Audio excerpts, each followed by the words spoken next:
na gusto ng nanay na tingnan siya ng mga doctors at yun, sinabihan ko yung mga doctors na gawin nila lahat kung ano yung kailangan nila gawin.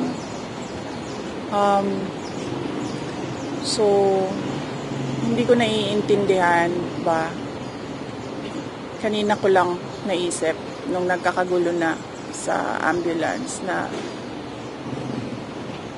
paulit-ulit kami humihingi ng tulong doon sa loob ng detention center.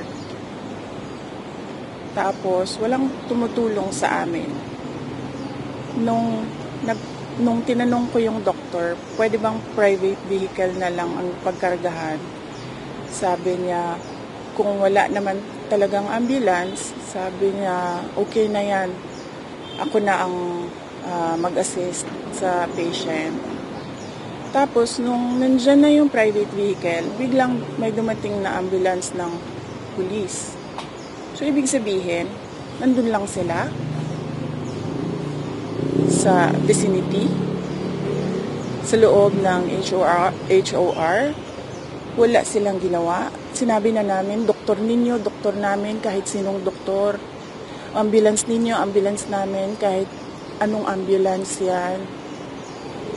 Tapos bigla, nung ilalagay na sa private vehicle, biglang may aparisyon, darating na ambulance ng police. Sinabi nung next of kin, sinabi nung doktor, dalhin nyo sa St. Luke's QC, kasi dito siya lagi na-admit sa lahat ng kanyang problema. Dito lagi siya na-admit. So, nandito yung medical records. Bigla na lang, nagulat kami lahat, nandun na kami sa veterans. Bakit? Di ba parehong hospital lang naman yun? Veterans or St. Luke's? Hospital.